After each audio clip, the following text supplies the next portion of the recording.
The Veldari warship commander clicked his mandibles in what passed for laughter among his species. His carapace shimmered with iridescent contempt as he regarded the transmission from the human vessel. They want to discuss terms of mercy, he announced to his bridge crew, the translator giving the alien word special emphasis. A fascinating concept. Apparently it means sparing those who have already lost. The crew joined in his amusement, their exoskeletons rattling against their command chairs. In 3 centuries of conquest across 17 star systems, the Veldari Imperium had never encountered this peculiar idea. Victory meant complete domination. Defeat meant extinction. This was the natural order. Commander Threk leaned forward, studying the small Earth vessel that had intercepted their advanced scout ship at the edge of the Sol system. Barely an eighth the size of his dreadnought, its weaponry primitive by Veldari standards. Send our response, he ordered. Tell them we have no equivalent word in our language. Lieutenant Ellis gripped the arms of the captain's chair aboard the UES Horizons, her jaw tightening as the alien message finished translating. Captain Reynolds had been right. First contact was going sideways fast. They're powering weapons.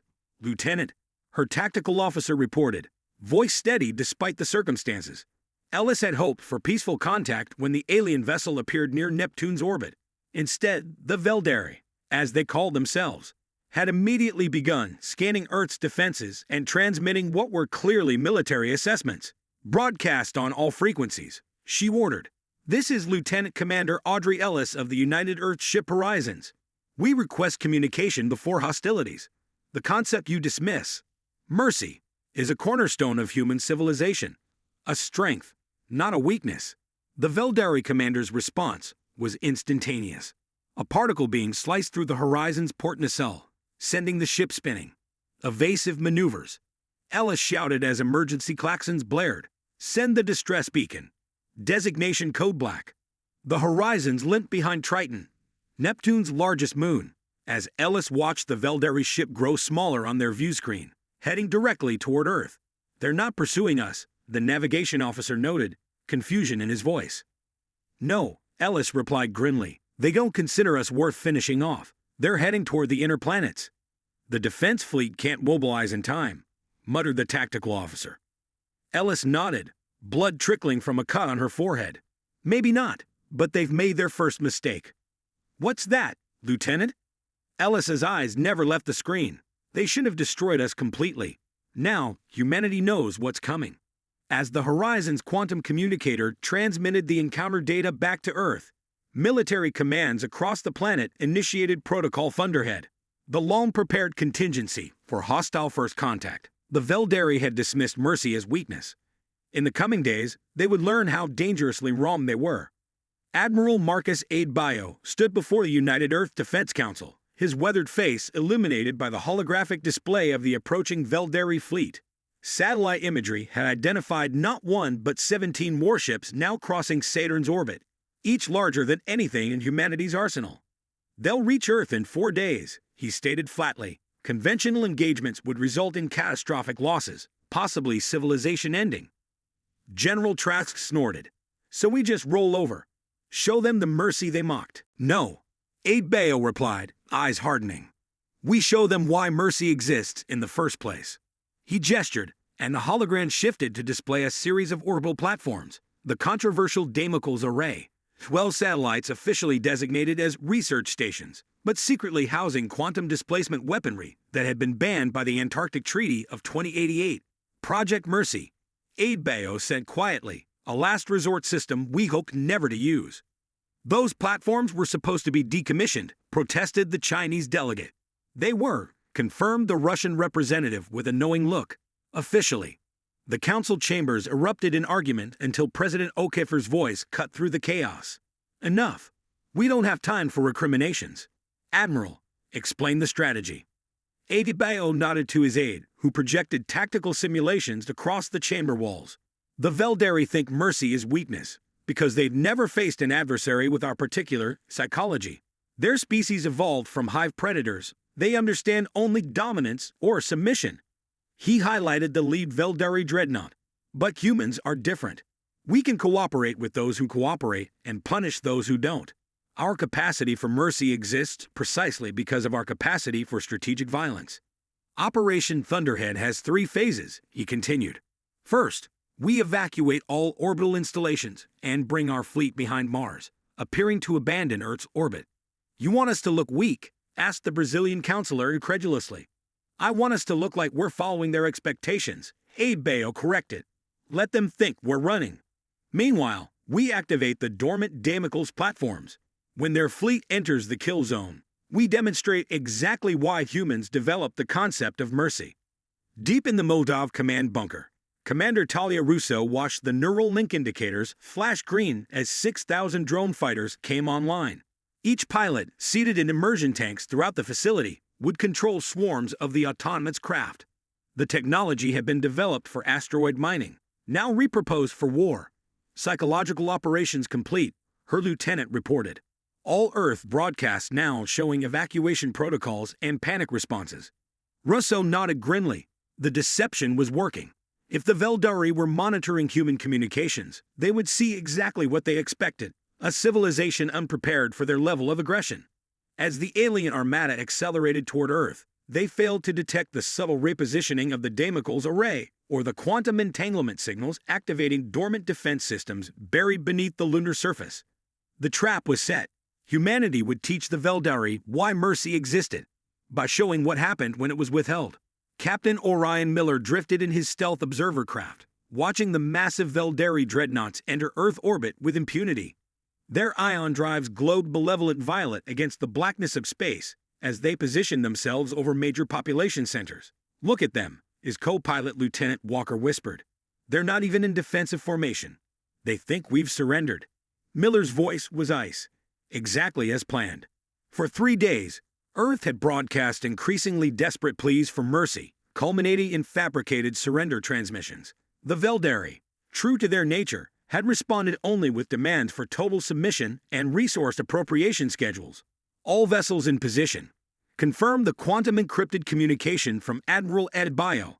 Operation Thunderhead initiating in 30 seconds.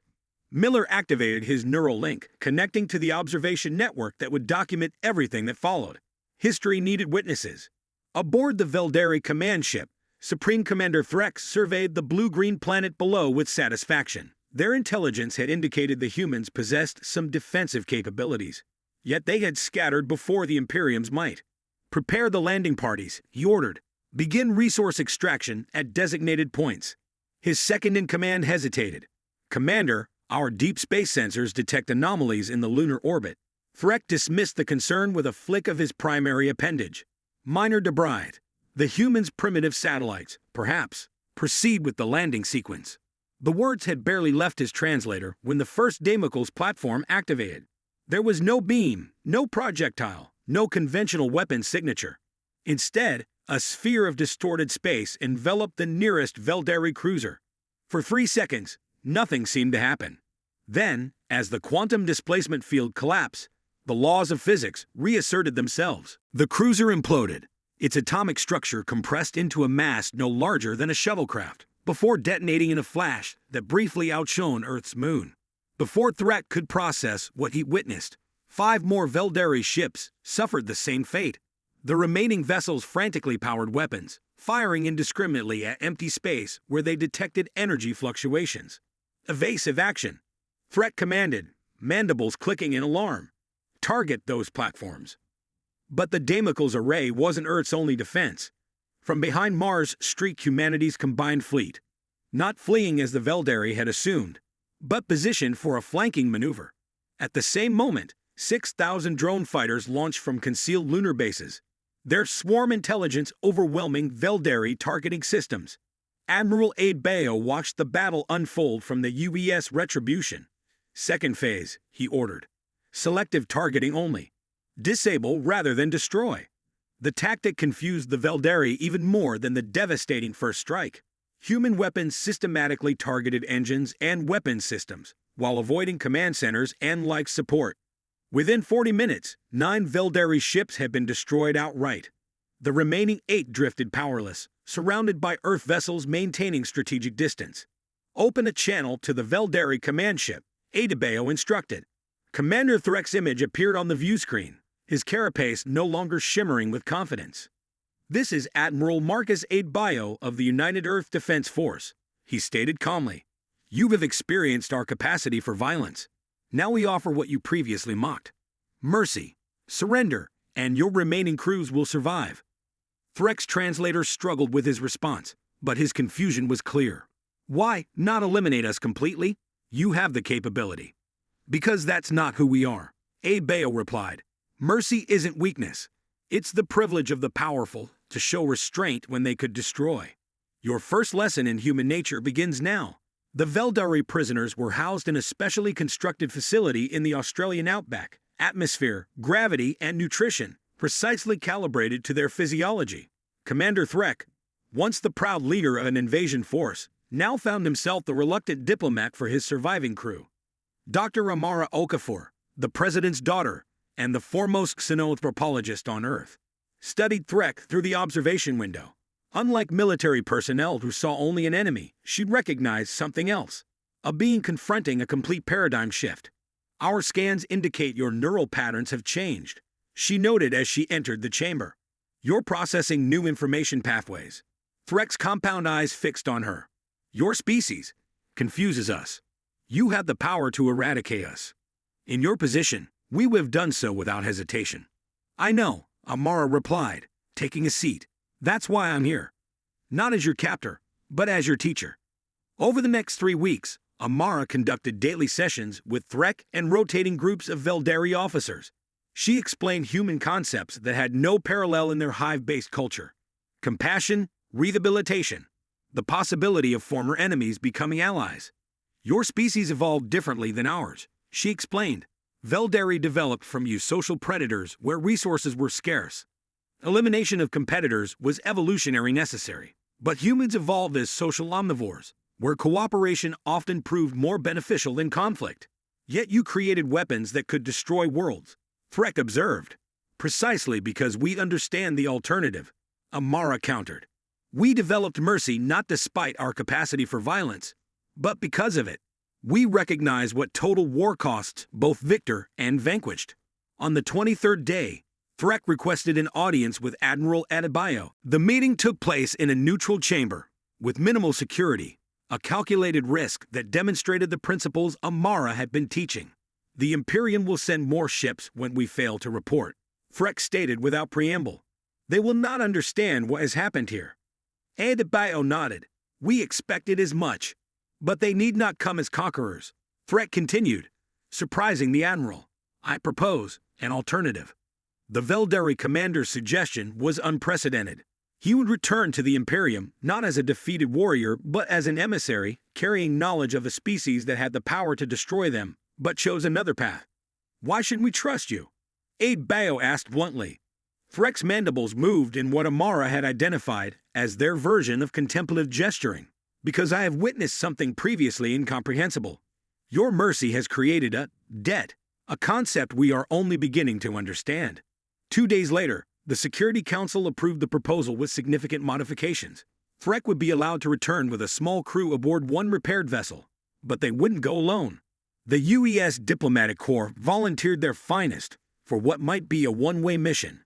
Ambassador Theodore Jackson, a veteran negotiator who had brokered peace between the Mars separatists and Earth government years before. "This is madness," General Trask protested during the final briefing. "We're sending humans into the heart of an empire that tried to annihilate us. We're demonstrating our principles in action," President Okafor countered, "and establishing the most effective intelligence operation possible." As Jackson's team prepared for departure, Threk approached Amara one final time. "Your teaching suggests that mercy creates possibility where destruction creates only endings," he said. "I will convey this concept to my people, though many will resist." Amara nodded. "That's why Ambassador Jackson accompanies you, not to force our way of thinking, but to offer an alternative to endless conquest." "And if the Imperium rejects this alternative?" Threk asked. "Then they will discover why mercy should never be mistaken for weakness," she replied softly. Ambassador Jackson stood before the Veldari Imperial Council, the first human to ever set foot on their homeworld of Veldar Prime. The chamber's architecture reflected their evolutionary origins. A massive hexagonal hall with elevated platforms reminiscent of ancient hive structures. The air carried metallic undertones that the translator implanted behind his ear rendered as respect sent. Threk the Defeated speaks of this human concept, mercy, as though it holds wisdom, hissed the Imperial Overlord, a massive Veldari whose carapace bore elaborate ceremonial scarification. Yet our records show 17 prior conquests where no such concept prevented our victory. Those species weren't human, Jackson replied, his voice steady despite the hostile atmosphere. Commander Threk has explained the outcome of your encounter with Earth. The question isn't whether mercy exists, but whether you can adapt to a universe where it does. For 3 hours, Jackson outlined the proposal developed by Earth's diplomatic corps, a non-aggression pact, followed by limited cultural and technological exchange, eventually leading to defined boundaries and potential cooperation on matters of mutual concern. The Imperial Council's response was immediate and unanimous. Rejection. The Veldari Imperium does not negotiate with potential conquests, declared the Overlord. Your Commander Threk has been corrupted by captivity. The invasion fleet's failure was a tactical error, nothing more.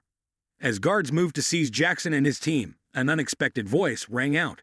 I claim the right of challenge, announced Commander Threk. The chamber fell silent.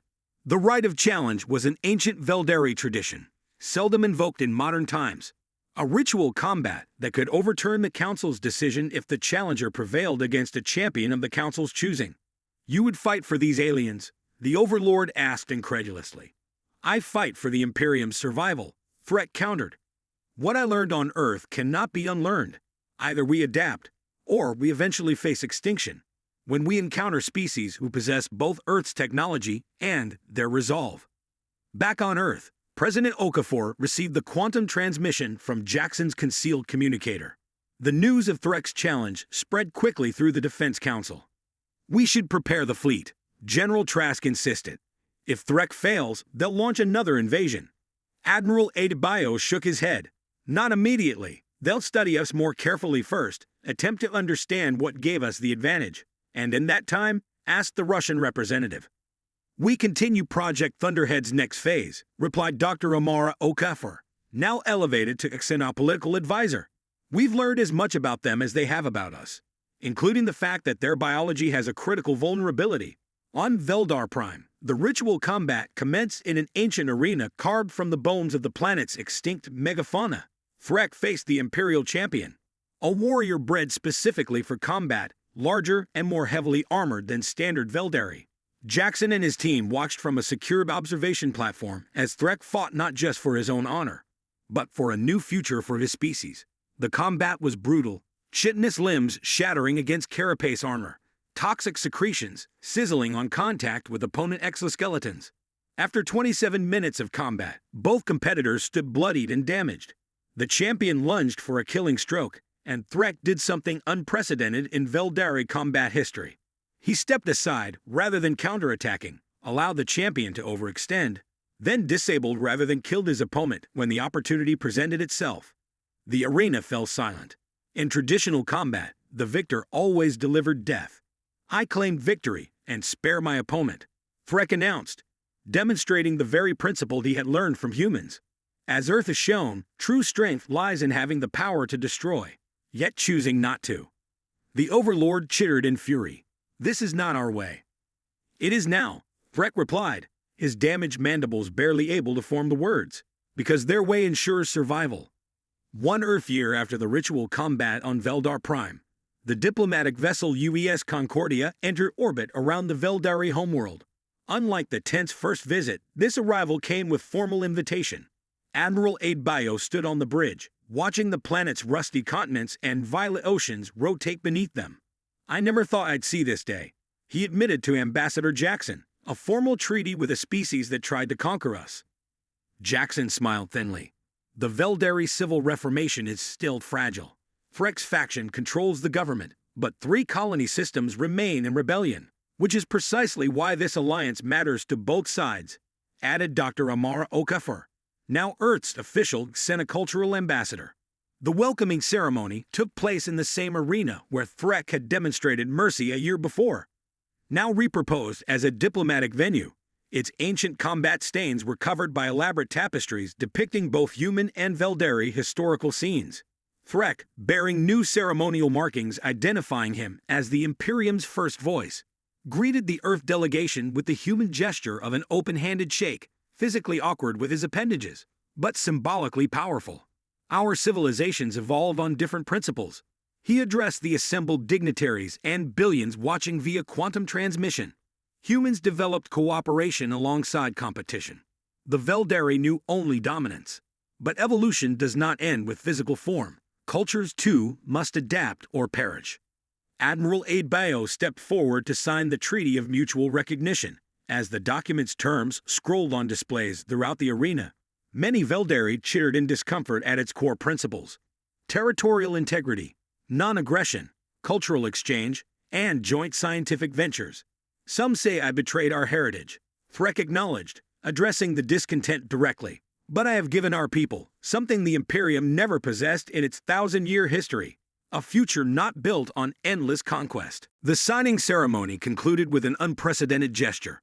A contingent of Veldari scientists would travel to Earth, while human diplomatic staff would establish a permanent embassy on Veldar Prime.